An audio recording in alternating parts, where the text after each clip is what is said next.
Welcome. Good to see you. It's been a short month. It's good to be back. Welcome back to the Race Communique. Luke Durbridge, Tom Southam. Great to have you here, boys.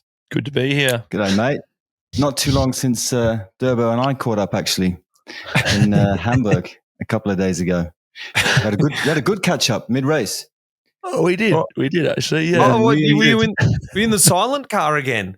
I was in the silent car, and first time in my career, so Hamburg goes off and it does these little loops. First time in my career I've ever had a flat tire in the team car. And like, not just a little flat tire, but like an 1.5 inch slice. There's no way you're fixing that. And so I don't know, like these days, there's no spare wheels in cars. So I've pulled up basically with 90 Ks to go in the race, right? Totally flat tire. Pull up the car on the side of the road and just thinking about what to do, and then up pops Durbo rolling down the road.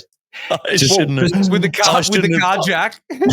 I shouldn't have been there anyway, but I sort of rolled up on it was a strange point for a bottle point. I just rolled in and I saw Tom on the side of the road just leaning against the car like this cool dude with all these bikes, and I was like, "What are you doing?" And he goes, "Got a puncture." I was like, "What are you doing, Mark?" "Oh, I'm just creeping."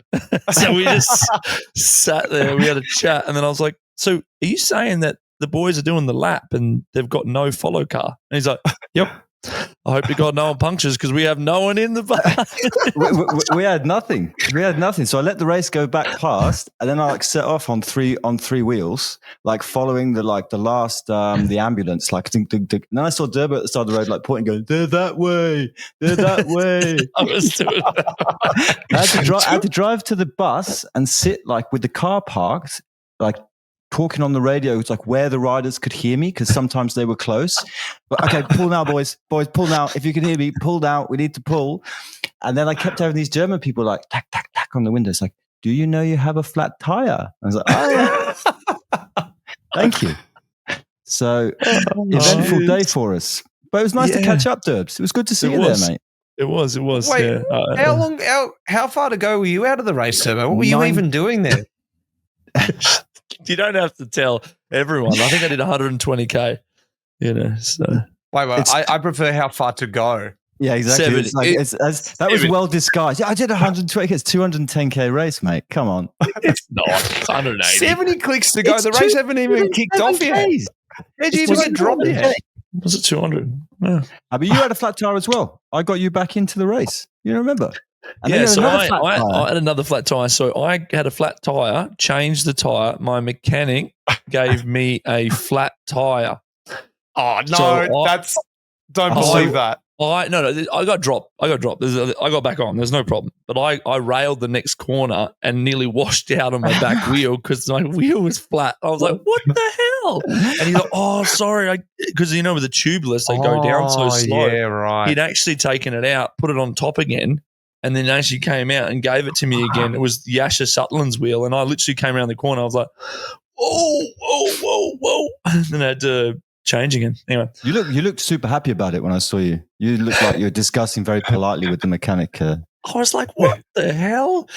Anyway, if I'd gone any quicker, I would have been on my ass. I would have been pretty unhappy. So yeah, we a bit of an eventful day in Hamburg. I mean, I tell you. Well, boys, we haven't even introduced the show. Of course, this is the Race Communique. The boys, last time we spoke, we're fresh off the tour. Now the boys have had a little bit of time off. We're speaking, of course, with Tom Southern, the sports director at EF Easy Post, and Luke Durbridge from Jayco Alula. This is when we get together and discuss what is going on in the racing. This is Live from the Peloton presented by MAP. But of course, this series is exclusively brought to you by our major partner this year, which is Training Peaks. And it's been really fun exploring what Training Peaks is. Aside from what we know it, we've been exploring their online system throughout this year. And one thing that I've been recently sort of finding out about Training Peaks is it's a bit more in tune to what I am now. They've got the Training Peaks coach match. Now, this is expert coaching no matter your starting point. Training Peaks use a team of experts to match your training goals with a coach, a real coach that is best suited to help achieve your goals. So what they do is they've got real people. It's not fake people. They're real. They're live, breathing. And what they do is they get you to fill out a questionnaire. They get you to sort of I hate fake people. I know. Just get on my nerves, those fake people. Especially coach. Well, they get you to fill out this questionnaire. You put in your goals, you put in your fitness level, you sort of put in your where you live, all the details you need. What they do is they get their experts to sort of then read through that and match you with one of their coaches, the right coach that's going to fit you. Then you get to sit down and have your free consultation with the coach to see if there's the best coach for you, test the waters. They're all certified coaches. They've got science backing. They've got real-world experience. There's no template programs, fully designed programs to suit your unique goals, your physiology, your schedule, of course. They've got prompt communication, which we all love about Training Peaks. They've got comments. They've also got consultations. And realistically, the coaches are in for the long haul. You're not going to just get thrown around to different coaches. When you get your coach, you've got your coach. And if you don't like it, 30-day money-back guarantee. So you could probably go in there and sort of ditch your coach faster than they can ditch you.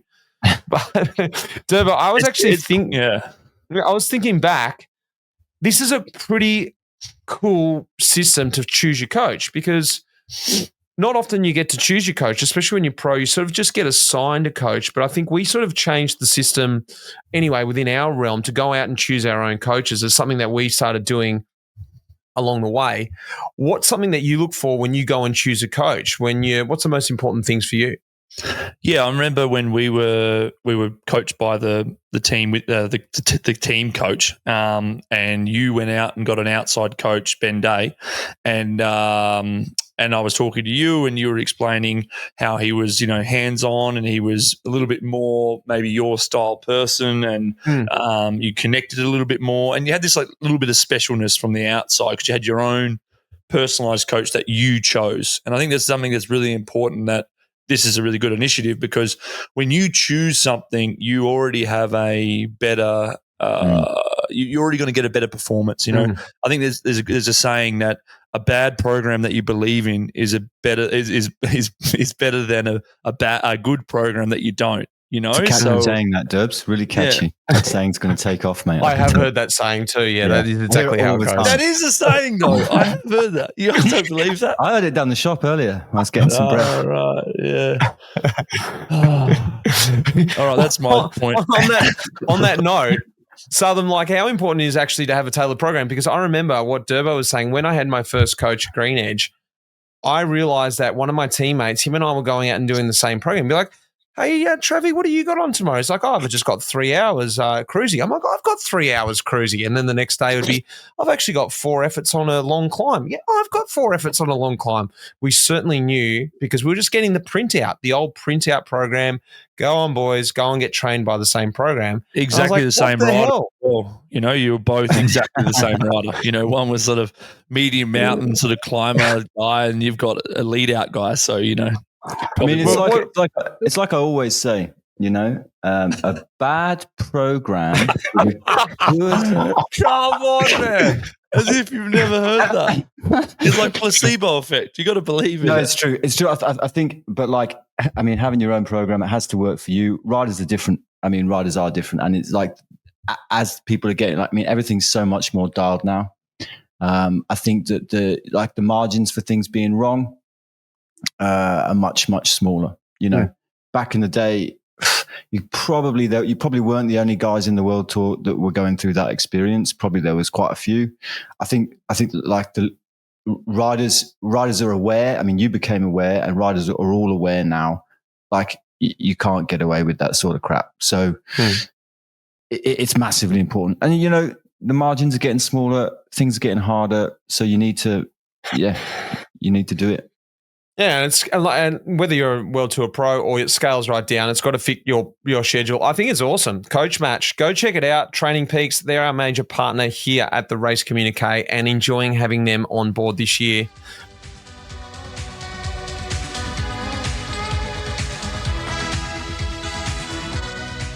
Boys, there's been a little bit of racing since the Tour de France. As you guys mentioned already, there was Hamburg, but before that, we had Poland and San Sebastian, the World Tour races, where Ciccone got up in San Sebastian and we saw McNulty take out Poland.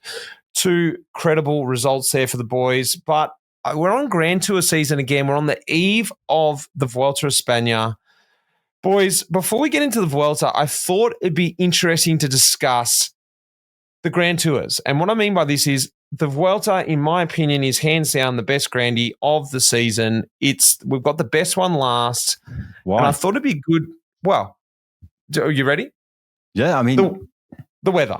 Firstly, the weather, right? You've got too the hot. Vuelta's Too hot, you mean? No, it's not. Way It's too not hot. because you do not have to take a rain bag. Forget about your rain bag. Leave that at home. Nixon jersey. So you start up north when it's warmer, but it's not boiling hot, and you end down south so you start late August up north, perfect. As you head down south, it's mid-September, it's still perfect, 26, 28 degrees, perfect weather. You've got the stage lengths, shorter stages. So then you get in there, you get it done. For the fans, they get what they want. They get that action-packed racing. They don't have to sit around all day. Breakaways. Shorter stages lean to more breakaways, more exciting racing, and for guys like me, a better chance to win.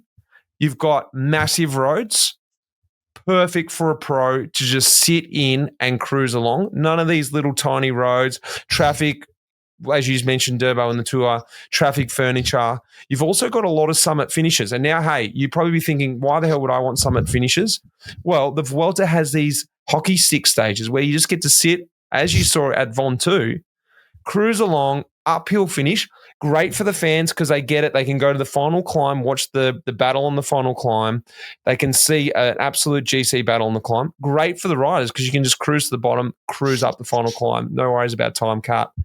And the best of all, the final punch is it's the last Grand Tour of the year. What more motivation do you need when you're in the Vuelta than the last Grand Tour? You literally cross the line and it's off season. You don't have to push anymore. You literally go, I've got 1 day left of my season, stage 21 in Madrid, cruise home. Plus, you get to hang on to that form right through to the next season, cruisy off season. No need to worry about stripping off the blubber. Boys, beat that.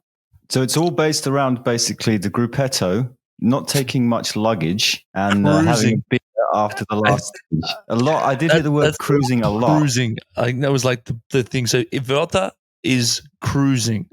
Well, did I not? It's actually, do we need to go to the stats here? Okay, you want to hear about the cruising? Let's have a look here. I've actually done a summary here. The Vuelta, on average over the last 10 years, has the most climbing, 54,000 meters of climbing, compared to the Tour, 52,000 meters, and randomly the Giro, only 51,000 meters. That's got to be wrong. So technically, it still is the hardest Grand Tour. Come on. Did you ever get sent there when you didn't know you were going to go, or like a late call up, or No, because I was always preparing for the best Grand Tour of the year. I got sent there on the week before it started. Yeah. So you didn't know you're doing it, and all of a sudden you got 3-week race in. That was my one and my only Vueltas. I was in Andorra training for Canada or something like that, and then I got a phone call saying, "Oh, you need to come to the Vuelta." That was the one and only Vuelta I did. I rocked up with not much shape, finished with not much shape, and never want to do it again. But the reasons, are we going to go attack the Vuelta now, or are we going to sell us the next Grand Tour? No, you just can sell your tour. So what are you going for? Well, I mean, I'm taking the Giro by the sounds of it. No, you can sell us the tour. You'll sell the Giro? Okay, all right. I reckon I can sell it. Yeah. You can sell it. Okay. It's the Tour de France. Okay, I can debunk that. Do we need to get into my notes?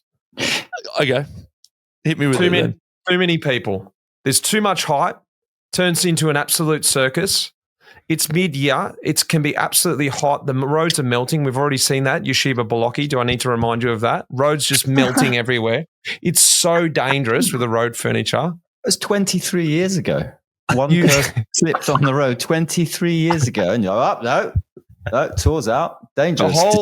For fans, I'll do from a fan's perspective. But his son is riding the Vuelta this year. That's how long ago it was. His son is literally riding I just picked one random of many, many, many scenarios. There's the most crashes in the Tour. It's the most dangerous race. That's true. The fans' access is ridiculous. As a fan, you can't even watch the race. And even if you do happen to get to the stage 3 days before, you're standing about 5 deep. It's the worst race to go and watch because it's just like, what's the even point? I'm stuck on a mountain now.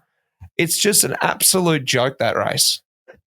Yeah, okay. So the Tour de France is the biggest bike race in the world.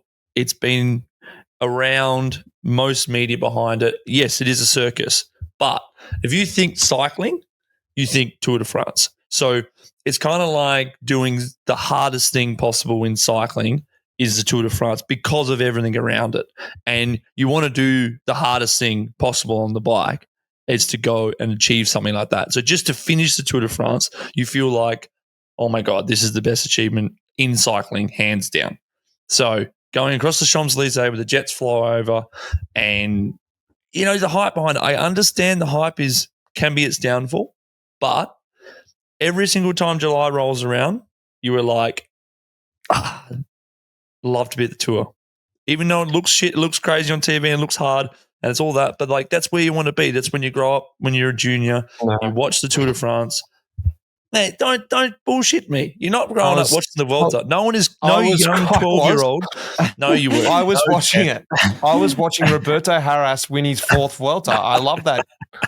Aitor Gonzalez back in the day. You're not watching the Vuelta. The thing is, what they do with the Tour is it's organised by ASO. So they just do all this stuff. Who organises the Vuelta? ASO. So now you're dissing the Vuelta then? No, that's what I'm saying. They had to buy the Vuelta because no one wanted it.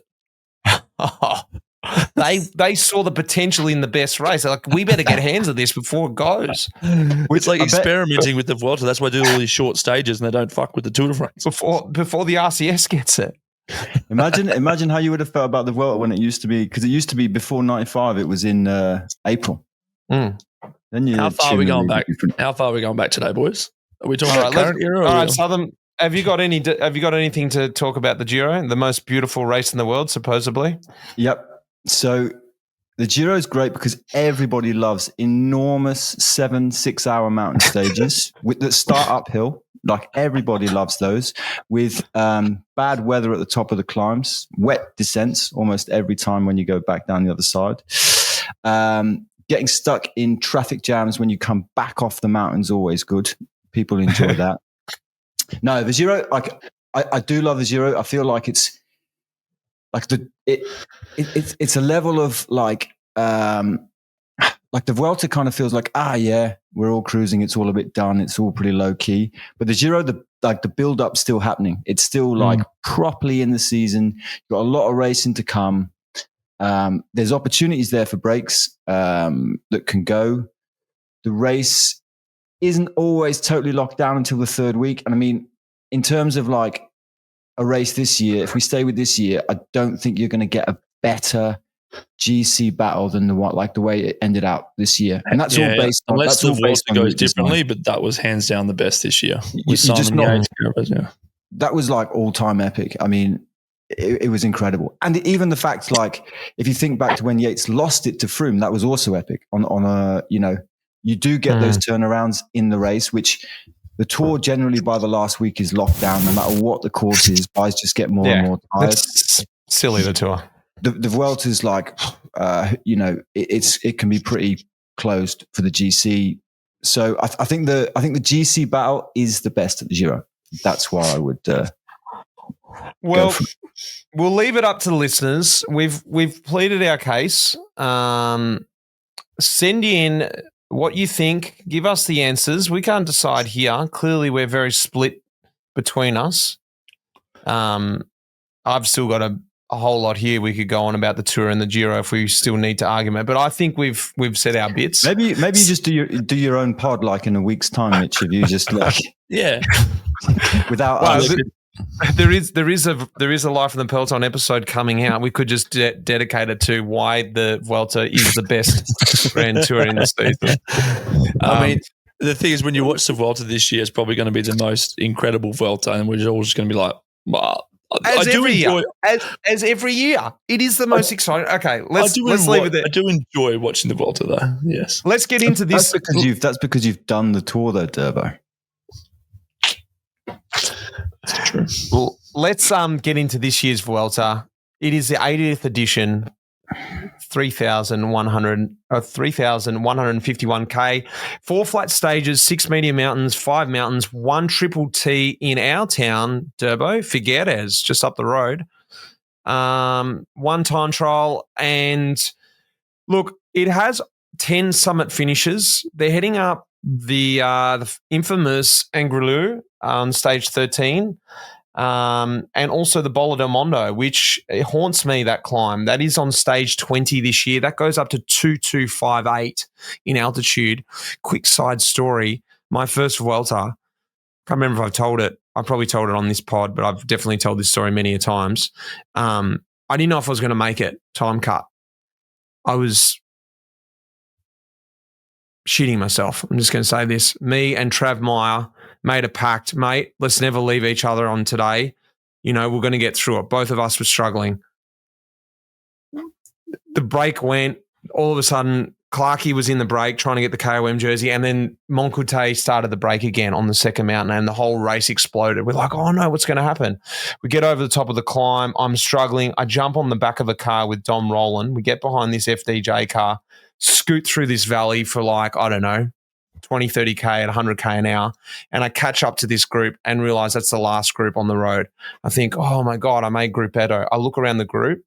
Trav's not there. I'm like, there's no way he's in front. Absolutely not. We go up this second last climb. And next thing I know, I see the Green Edge car coming behind, old Vittorio, dragging Travi back up to Gruppetto. He makes it back to Gruppetto, but that was at the bottom of the Bola del Mondo. And the Bola del Mondo is the view of the world, is the translation. And you climb up, and at the top, this is typical, this is not going to sell the Vuelta very well, typical Vuelta fashion, where they just decide to pave a road out of concrete. And it's like a concrete truck goes to the top of the climb and just opens up the back, and concrete dribbles down the road. That's typically the last couple K of all Vuelta stages. And this was, I remember crying up the top of Bola del Mondo going, I'm not going to make it. I'm not going to make my first Grand Tour. So that is what is in store for this year's Vuelta España. It's looking really good because when you look at the start list, we've got Jonas Vingegaard is going with a rockstar team. They're taking Jorgensen's going as well. Sepp Kuss is also going. But then you got Bora Hansgrohe. Hindley's going after a break after crashing out of the Giro. He hasn't been doing much. They're going with Pellizzari, who's looking really good at Burgos. He was 4th, which is the lead-up race. I mentioned Ciccone. He's going as well from Lidl Trek. Gegenhardt will be there as well. Mads Pedersen's looking good. He just came out of Denmark winning that. I know it's a completely different race, but that guy is a freak. So they'll go there with a strong team. Derek G is going as well. He was 4th at the Giro, so I'll be interested to see how he backs up. And interesting, look, UAE, I think for me, I'll ask you, Durbo, how Ben O'Connor's going as well, 2nd last year at the Vuelta. I want to hear from him. But interesting will be UAE. They're going with Almeida and Ayuso. Both those guys, 4th in 2022 for Almeida at the Vuelta. And Ayuso was 4th in 23 and was actually just in front of Almeida in 22 in 3rd in GC when we saw Remco win that year. But Ayuso was just 2nd at the Memorial in Getxo over in Spain, which is the one-day race there. So he was behind his teammate Del Toro. So, look, it's actually a pretty rock-star field. Durbo, can you give us any insight into O'Connor going there? Yeah, so personally I think that's just going to be it's Jonas's Grand Tour to lose, to be fair.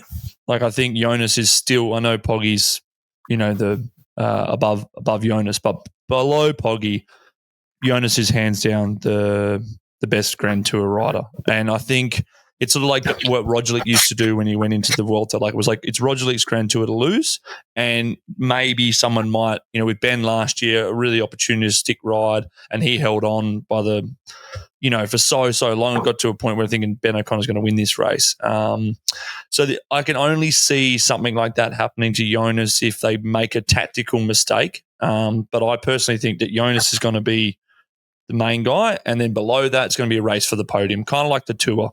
The podium was open. Remco, who was going to go for that third place, Lipovic, et cetera, et cetera. So I think Jonas will, at one point leave everyone and sort of stamp his dominance. And then below that, I think, you've got likes of Ben O'Connor, Almeida.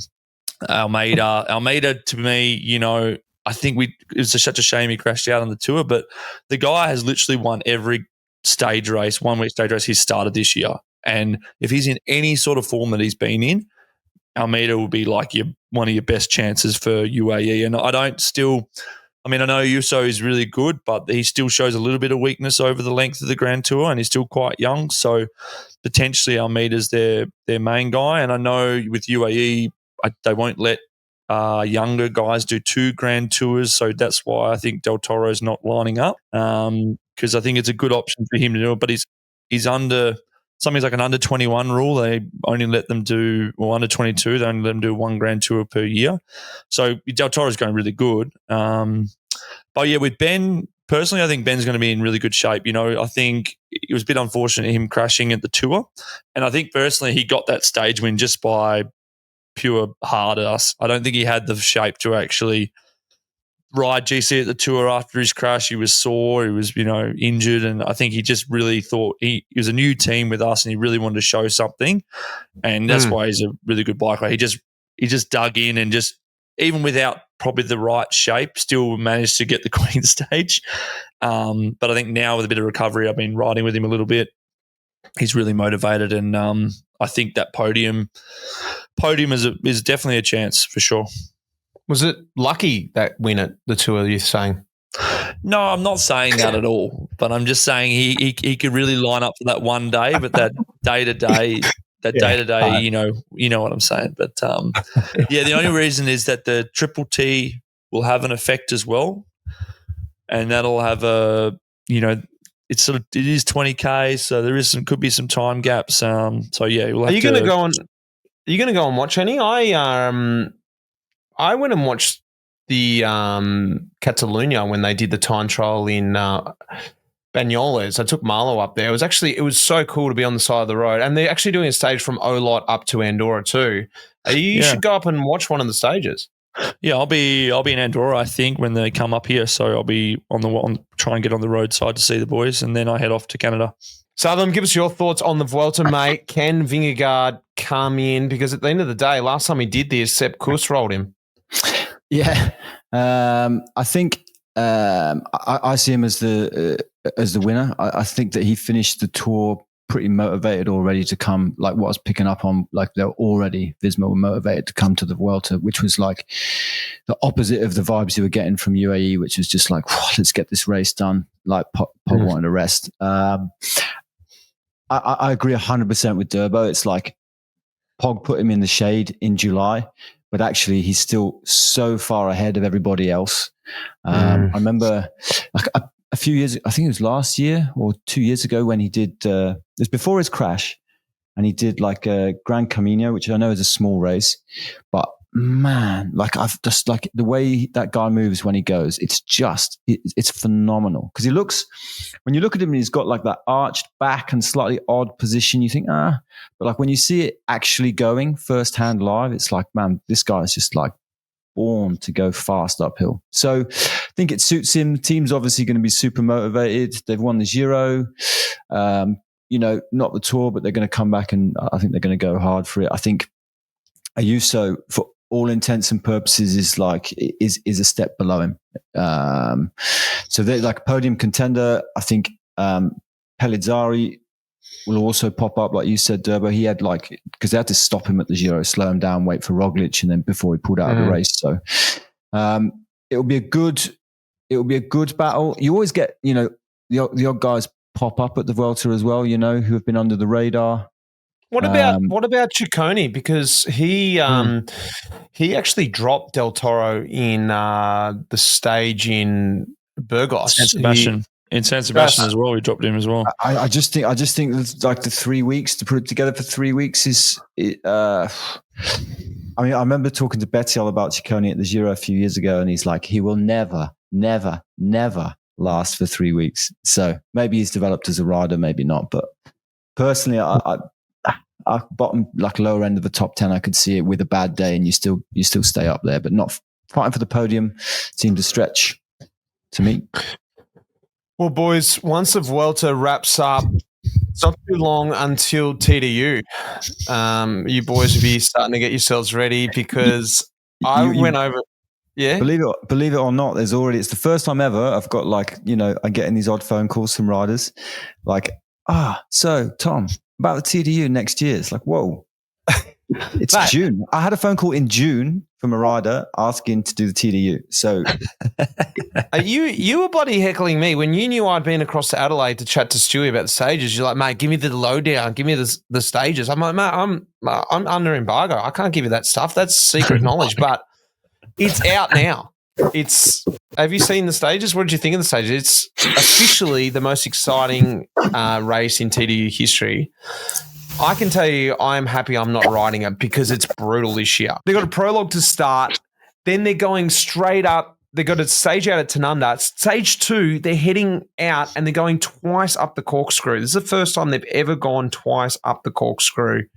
Then they're going and they've got another stage there and they're heading up to Wollonga when they get to stage 4, 3 times up Wollonga. The last stage in Stirling, they're going around 8 laps in a finishing circuit in Stirling.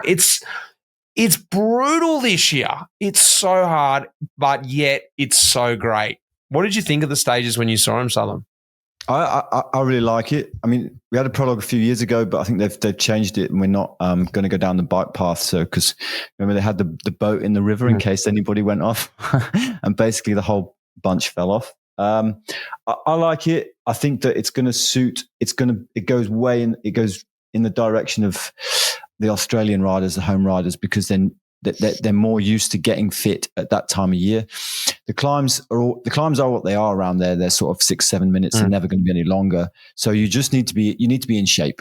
And the guys who are best at getting in shape then naturally are going to be the Australians. Even if you take a European and you dump them in Adelaide now, like they're just not used to being that fit in January. You'll get the odd guy from Decathlon or whoever who pops up, but in general, I think it pushes it in the direction of an Australian who wants to really commit and get fit. Bit of a rough race for Welsford, who normally gets 3 stage wins there, so he's going to have to get away or something.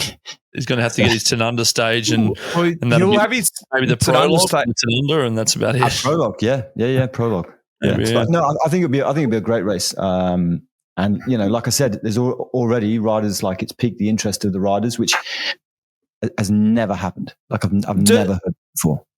Durbo, one thing that you're starting to, because of, I guess, me leaning on you and trying to get you to do things outside of the race. How many editions have you done now? I don't know. I think it's like 12, maybe. Something 12. Like that, maybe. But you've always been one of the riders who actually gets outside of the bubble. And that's the best thing about TDU, in my opinion, is that you're able to sort of, you're still racing. It's a World Tour race, but you're still able to keep that normality as a rider because it's like the hub in Adelaide. You can actually catch up with family. You can run into fans and they're not like pestering fans. They're just sort of like, hey, mate, good to see you. You can actually sneak out and have a cheeky beer with me. No one's listening to this. That'll get you in trouble. But that's what I think is one of the best things about TDU. Now being on the other side is that I can see you guys. I can still see my mates. You don't go into that full lockdown. There's not like one hotel over there and you're in another town. You're in that hub. Southam and I can catch up for a cheeky cold one. That is a cold green tea in the morning. Yeah. But yeah. But the nice thing is, because it's like everyone's finished work, mechanics, soigneurs, every single person is finished work by 6 p.m. Instead of getting to the hotel at 7:30, like everyone's done and everyone's like done their job. And then that's the reason. It's not so much just like the location. It's also that everyone's finished and you can down the tools. The riders are all happy, and then you do have the time to kind of go and drink 12 different types of Coopers. Is it 12 or 13? There was a lot. Yeah, there was a lot. But I think the thing is with the Stewie, he's the race director of Tour Down Under.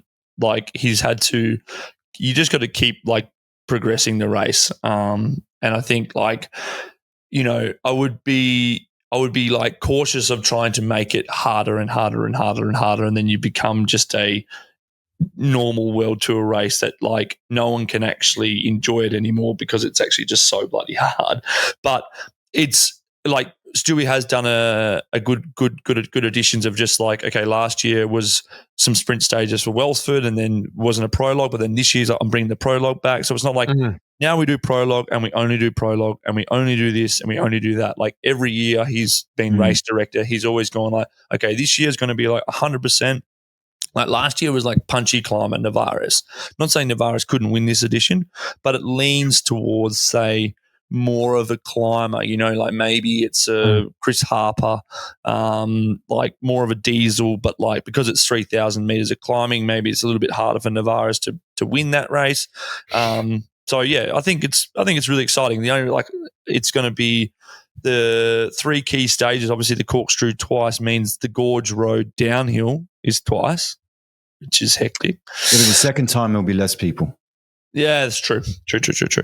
And then we have 3 times Wollonga, which we haven't done before, which, you know, and then the Stirling circuit. Like, and I rate the old Stirling circuit. Like, we haven't done it in a few years.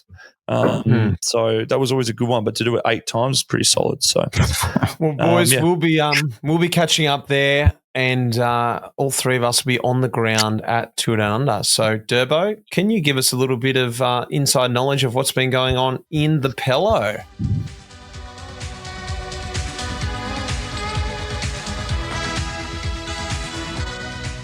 Hey guys, it's Luke. It's PeloChat. All right, here we go. So this month, I thought it's always hot topic post Tour de France is transfer market, and there's a lot happening at the moment. There is a lot happening. I think obviously the biggest transfer we have heard is Remco off to Red Bull. Is he going to Red Bull? Yes, he's going to Red Bull. And then Ineos and Red Bull are joining, and then everyone gets Remco and everyone's happy about it. So, no, that's bullshit. So Remco's going to Red Bull. I thought this was like a little interesting topic to discuss, obviously, because everyone's discussed it. But I thought, what do you guys think? What do you guys think? It was a good choice. Yeah. What do you think, Mitch? What do you think about Remco going to Red Bull? Where's Roglič going? Staying at the moment. That's the question, you know, like what's his role now? You know, like he's sort of just how many chief are going to be in there? We spoke about Pellizzari coming up as well. What's Lipovitz doing? Lipovitz, exactly. You know, Hindley. You've got also Pellizzari, like you said. Oh my God, who's my old teammate? Colombian. Is this the quiz now? No. What, Higuita? No. Oh. Danny Martinez. Danny Martinez. God, I lost my mind. Danny Martinez. Me for the quiz for later. Do you know what I mean? That's like, look, I think it's a better fit for Remco, but I don't think he's fixed by changing teams. He's got to sort something out there too. But yeah, look, Red Bull, they need also some big firepower as well. They don't want to be second fiddle with their budget. And they need to step it up. So I think it's a good move. Yeah. Tom? Yeah, I was quite interested in where it leaves Quickstep or Soudal, you know, because they spent quite a bit of time sort of and effort sort of changing the team. You know, we saw them disappear from the classics. He's gone there. To me, I don't see how it's going to make a massive difference if you just surround yourself with all your yes people. Maybe that's not the best idea in the world. You obviously got to find a team that fits, but like you're building a team within a team based around him winning the Tour. What does that mean? Like, you cut adrift potentially the rest of the team. And so like it does shift the dynamic of a lot of things, you know. I mean, there's a lot of staff that suddenly decided they were going to leave Red Bull after the tour, which was like pretty brutal, I think. So big changes there. And you get a guy like Jai, who's basically like, he's a Giro winner, but he's kind of like a forgotten man now. I mean, Danny, like you said, Mitch, was second at the Giro last year. I mean, I just proved the point, forgotten man. Yeah. So it's anyway. It's complicated. It is complicated. Yeah. I don't see it as like, I still don't see it as well defined as like a UAE. There's no question whatsoever when Pog's there that it's Pog's team. Is it going to be like that with Remco? Because I think it's pretty well documented that Roglič left Visma because of the whole, he wasn't the top dog, right? So that was my point. Where's he going to go now? In terms because of if you think position? about it on paper, Roglič in their team, hands down the best Grand Tour rider. So you bringing in Remco, yes, he has promise and he's won the Vuelta once before, but he's not Roglič. Like Roglič is he won the Vuelta last year. He's four-time winner. 4 times winner. And, you know, like he's a proven entity. He's won the Giro as well. So podium the Tour. And he's just like, yes, he does crash out a couple of times, but he is a proven GC guy. And then you've got guys like Lipovic, who is just currently, third at the Tour. And then you've got a guy coming, Remco, probably, and also saying that it replicates in the salary too. Like you're third in the Tour at the moment, Lipovic. You are currently the best GC rider in Red Bull at the moment because you've proven it just in this season, right? You're better than Roglič. You've moved into this spot. You're like gaining leadership. You know, you've got this sort of, and then all of a sudden someone's gone and got paid 3 times as much as you, less. You know, but also I think Red Bull has signed Remco not just for the Grand Tours. I know it's a promise for the Grand Tours, but I think Remco is attractive. He wins TTs all the time. He goes fast. You know, Red Bull's all about going fast. You know, there's like the time trial aspect. Like Remco's the fastest guy on a bike because he goes on the time trial. You know? So Red Bull love that. Like I think it's not just this Grand Tour. Everyone thinks, Remco's going there to win a Grand Tour or win the Tour. I think Remco's just going there to just win races go fast. Just go fast. You know, like we're not like does that make sense? Like Red Bull's all about that stuff. Like I'm not saying it sounds silly, but like that's sort of what they are about. Anyway, that's enough on Remco. I'd just like to go into Q36. I'd like to say they've like really gone hard in the transfer market this year. And I'm excited to see what that team's going to look like next year. I think they've had a really good season this year with Pidcock. Obviously haven't won any other than winning the Hamburg Classic on the weekend, which was incredible. Big World Tour win. But they've gone after Fred Wright.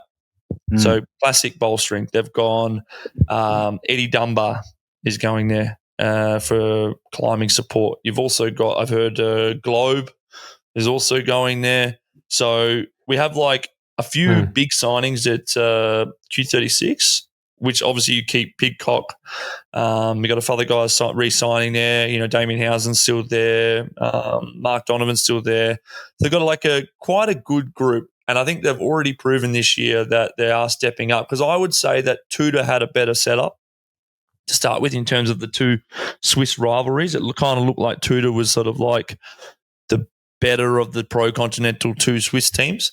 But I'm thinking now with how hard they've gone after the transfer market, maybe the tables will flip next year to sort of be that team. And with what obviously with wild cards for the Tour, that'll be quite interesting. So because Q36 at the minute sit outside the, I think, guaranteed wildcards for everything. So that's going to go against them. But so yeah, I think other than that, I heard Olive Coy off to AG2R. Hasn't confirmed yet, but that's a big one. AG2R are obviously doing this. They're probably one of that French team that continually says how international they're going to be the next year, and they've been saying that for the last 10 years, but they just continually stay French. And I mean, there's a great video, you should watch it. It's the French director is trying to do the Paris-Roubaix preview in English, and then he's just doing these ones. He goes, crash, blah blah blah blah, puncture, stress, and then he's just like chaos, Roubaix, and then like that's sort of like the end of the meeting, and you're watching it like, what? Like if you're sitting in there and you don't speak French, you'd be like, well, yeah, I know you've just read out the key words to describe. You know, it was like he's playing Pictionary. It's like, it's 2 words, you know? what race is it? Crash. So they've signed AG2R. AG2R have signed Olive Coy. I think I've heard rumours they're bringing like a bit of a lead-out train for him. Dan Holer I've heard is potentially there. Maybe Tish Benoot. Like there's some big potential rumours going around that team for next year. So maybe they'll finally get to that point. You know, Luke Rose, the director there now, he's really enjoying it. I spoke to him in Hamburg. He said it's really good and team's really stepping up. Callum Scottson, good friend of mine, also is there. So, look, they had a really, really amazing season last year. They probably hasn't backed it up from this year, but they probably had their best season they've probably ever had last year. They're winning everything now. Have you seen how many races they've won? Yeah, since the tour this year, they're winning left, right, and centre. What are you doing next year, Durbo? I'm staying at Green Edge. Right. Still got one more year? Yeah, I do. Yeah, I re-signed last year. I was like, I don't know. Well, it depends. My performance in Hamburg, maybe I'll be the Swan year, but no, I'm staying in Green Edge for another year. But yeah, that's probably like there's heaps going on in the transfer market. Like if you ever get on Pro Cycling Stats, it's quite good. They've got latest transfers, and they sort of at the moment it's just daily being updated with who's going where and what's going here. Another exciting one, just before I wrap it up, is Dylan Groenewegen and Elmar from our team are going off to TDT Unibet, which is an interesting move, actually. I think obviously they're trying to step up, and signing someone like Dylan potentially gives them starts in bigger races. But it's, you know, someone being in a World Tour team for as long as they've been in the World Tour team to go down to a level of a team that's starting, that always, you know, there's always takes time. And I think there's still a lot of winning left in Dylan, even if it's not potentially at the Tour or whatever, but I still think there's a lot of winning left in him. So it was sad to see him go, definitely. Big loss for our team, losing him and Elmar. So sad, but I wish them the best there. And hopefully it's, hopefully for them it works out well. Transfer corner. Thank you, Durbo. Awesome. Nice. Right. Over to me then, lads.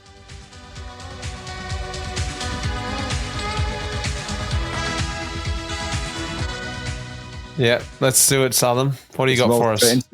So, talking tactics, the modern breakaway. So I've got a subtitle this month. You know, not just talking tactics, but talking tactics, the modern breakaway. So love it. Your intros are way better than mine. This comes from, Adak, Hamburg, whatever you want to call it. Obviously, Rory Townsend, incredible ride to win the race from the early break. And what's, you know, a lot has changed. Like when I first got into cycling way back in the 90s, you could win races from the early break, but it's because the time gap was so large. So Jackie Durand won Tour of Flanders in 1992, long sleeve jersey on, went into an early break. They just got like 15, 20 minutes, and everyone sort of like had a little bit of a Mexican standoff behind. They stayed away. There's other examples. I had a sports director called Valerio Tibaldi, who won 2 stages of the Tour. And I remember him telling me, he's like, Tom, I had a 10-year career of 2 attacks. I did 1 attack at the start of a Tour stage at the beginning of my career, and I won the stage, and 1 at the end. And he won 2 stages of the Tour basically by going down the road and getting 12 minutes. And just like everyone in the bunch kind of going, sod it. Then that's obviously changed, and in the past few years, we've seen the bunch keep breaks at 2.5, 3 minutes, quite close. But what is happening more now, and I see now, it's the same thing that happened on stage 11 at the Tour, which you would have some insight into, Durbo, with Maro Schmidt being there with Abrahamsen all day, with 50 to 20 seconds all day. This break of 4 got in front and they turned, and then there was there are some circumstances that kind of contributed to them not getting caught. So Trek were pulling, but Milan was dropped super early. They just stopped. There was Caden Groves was out the back as well suddenly. Like teammates, like there's odd sort of circumstances that happened. Intermarché, who I'm sorry, but like I just cannot understand what they did, because they had Girmay. They should have pulled. They had De Putter in front. He was the only one of the 3 who was dropped, but they were blocking until he was dropped. And then they started to ride when they had no riders left. So also a contributing factor. But the thing that I've started to notice is that the riders don't get tired. Like in the past, you go, okay, those 4 guys are going to be dead ducks later on. Those 2 guys, Mauro Schmidt and Abrahamsen, I don't care who you are, you're going to get tired. Van der Poel and Rijkaard, remember the stage of the Tour? They rode an average of 50 Ks an hour in 2. So with the fueling, with the bikes, with the equipment, you cannot underestimate how hard it's going to be to catch a breakaway. Plus, of course, not taking anything away from anyone, but the motorbikes no longer move fast enough to not give a big advantage to a breakaway. So going through a town like we did in Hamburg after the climbs where it's a little bit twisty, it's massive there. And like people do it. It's part of the race. I'm not complaining about it. But isn't there a motorbike in front of the bunch as well? They don't always film from the same spots. So it's not necessary that you have So do you think the motorbike is more in front of the breakaway than the bunch? It's not 100%. Just motorbike. It's like there's like a car and there's 3 motorbikes. You can't see from the TV camera because it's pointing backwards, but you have a car there too. You have like the race leader's car. And we all know now that's making a big difference. All of these things, because I don't want to have a discussion about the motorbikes and all that stuff, but like all of these things with the riders not getting tired with the way they're fueling means that like when you watch Rory Townsend launch his last effort, that was a proper effort. He had enough energy to gap. He took another little gap again later on. So you can no longer just be like, okay, guys, we want to have no more than 7 in the break. Because like, you know, or like, okay, no more than 5, because then that means we're going to catch them easy. Now it's like even 2 guys can go all day with the bunch racing flat out behind and make it to the line. And it's like it was 207K, not 180 Durbo. I don't know if you paid any attention on Sunday. I didn't. And they were out there for at least 200 and they were still motoring at the end. And that to me is like the quality of the Pro Conti teams is high. Like Q36, their equipment's good. They're not lagging behind all the World Tour teams. You can't be like, oh, it's a bunch of Pro Conti guys, we're going to catch them easy, blah, blah, blah. They got baggy shirts on or whatever. Like, the quality's high. You know, like in your skill days, Mitch, when it was like, right, let's get into the breakaway to get on TV. Yeah. That's almost gone now. It's like, now you go into the breakaway, you can win the race. To win. Yeah. You can win the race from the break. It's changing, it's evolving. The sport's always evolving, but I think it's a really fascinating point now where it's like, okay, what's going to happen? Are we going to just not let any breaks go? There was, and maybe Durbo, you might know about this, but there was this transition that I noticed from skill to green edge that for me to get in the breakaway with skill was I didn't know this at the time, but it was easy for me to get in the breakaway because of my jersey. They were just like, let him go. As you said, Tom, we'll get them back. They're lesser riders. They've got the big jerseys on, the flapping jerseys, and their equipment's not quite as good, blah, blah, blah, so it doesn't matter if they're in the break.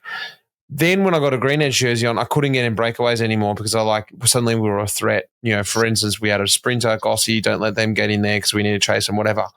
Does that still happen now, or it's just pretty much all teams are evenly, like you said, Southam.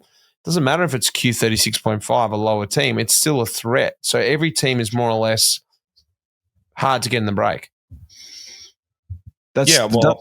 What happened in the start of Hamburg was we had the meeting, we had like 3 guys to go in the breakaway because we thought the judging of the course, how the circuit was going to be. We didn't know sprinters coming off the tour, if some are tired or some are not. It actually was a plan for us to be in the breakaway, and we actually tried really hard. Like it never doesn't normally take. Yeah, we actually wanted to be in there. I saw Askren had like an aero helmet on. So we were just like actually trying to be there. But then in the end, Trek, Alps and UAE did quite a good job to block the road once those 4 guys rolled off the front. And because it was only 4 and was sort of like was not massive teams in there, we were thinking, okay, it's coming back today. But they really did give them time. The one thing I will add is...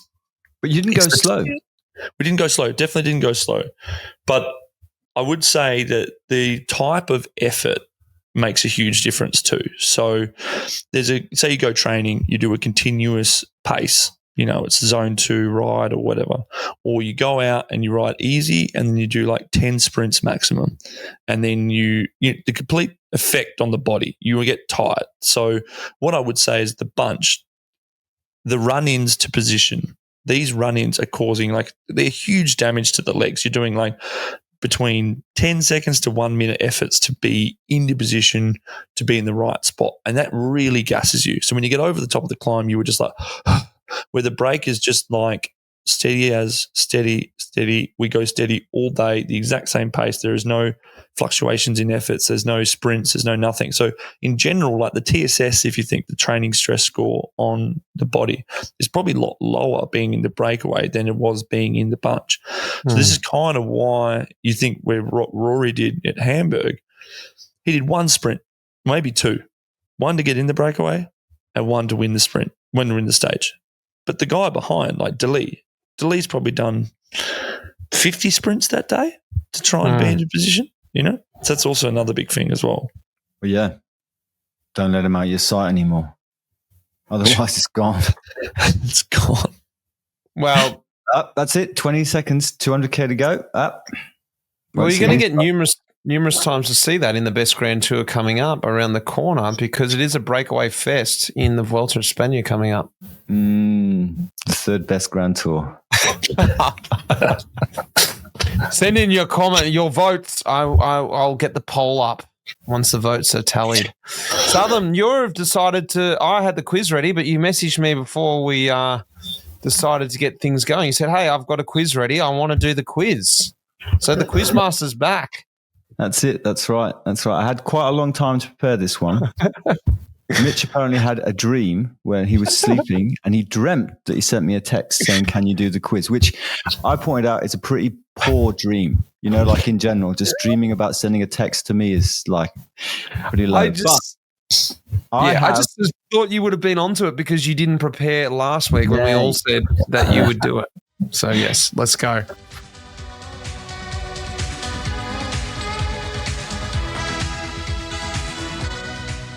Right, so I've rustled up a Summer Classics quiz at very short notice. So, going back to the last race, the Hamburg Cycle Classics, can anybody tell me how many different names the Hamburg race has had in its existence? Vattenfall was one. Correct. Bemo Classic? Correct. That's 1 point each. I mean, it's dead easy if you just use the one that was a day ago. Adak. There you go. Is it ever called Hamburg Classic? Yes. Yep. Mitch is on 1. Luke's on 3. So, any more? For any more? I was just knew it as Vattenfall, whatever the hell that means. It was also known as Hew, Hew, early days. It was also Euro Eyes. It's had 6 different iterations, 6 different names. We got there. We got pretty close. 4 of the 6. Well done, Debs. Good job, fellas. Who has the most wins in Hamburg? Is it A, Andre Greipel, B, Viviani, or C, Degenkolb? A, Greipel. Viviani. One more for Luke. 3 wins. Oh, Viviani. how'd you know that? He's the only non-German. The clue's in the question. Who can name the one British winner of GP Plouay? Ian Stannard. Oh, what'd you say? GP Plouay? Plouay, yeah. Plouay. Very famous win. Oh, isn't it your sports director, Durbo? Mine. It's Cummings. No, Cummings. Nope. We go. Nope. You've had about 15 chances now. Durbs, you want to have a go? It's G. No. Stop saying British riders. Stop saying British riders. So he out-sprinted Baden Cook. Jez Hunt. Jez Hunt, correct. Damn it. Okay. In 1992, which summer classic was Lance Armstrong's first race and where did he finish? Summer classic.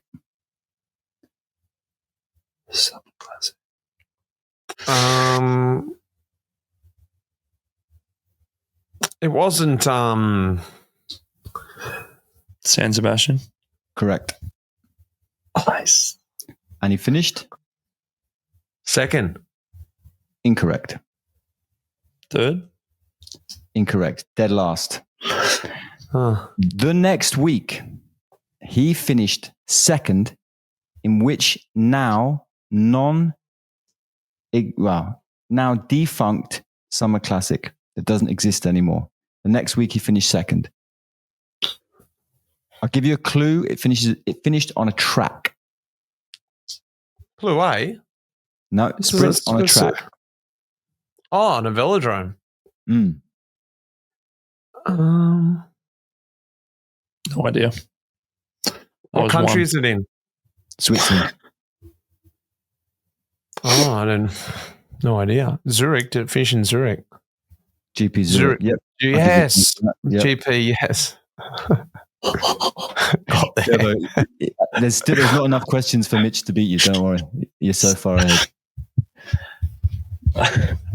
True or false, there was once a World Cup Summer Classic in the UK sponsored and named after a milk company. False. Durbs? True. There you go. The Wincanton Classic, it was called, in the UK.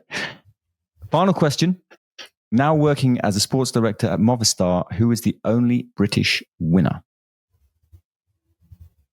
Now, Max Scandry.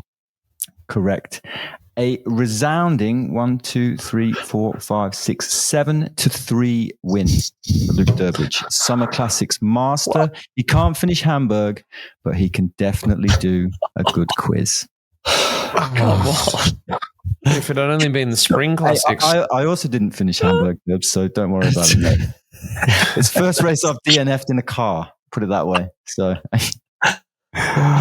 boys, it's been a fantastic catch-up. I've enjoyed it. Vuelta is upon us. I'm going to be calling it. So tune in to SBS. Are you doing it on? You're doing it commentary, of course. Nice. It's nice. I'm not going to miss this one. Not the Vuelta. If you weren't commentating, you'd be staying up watching it anyway. Every minute. The stages I'm not commentating, I'll be watching. Boys, it's been great. I'll see you in about a month's time. Thank you very much. Enjoy the Vuelta. Good stuff. Thanks, guys. That iconic music in this episode was composed by none other than the legend Pete Shelley. Cheers, mate.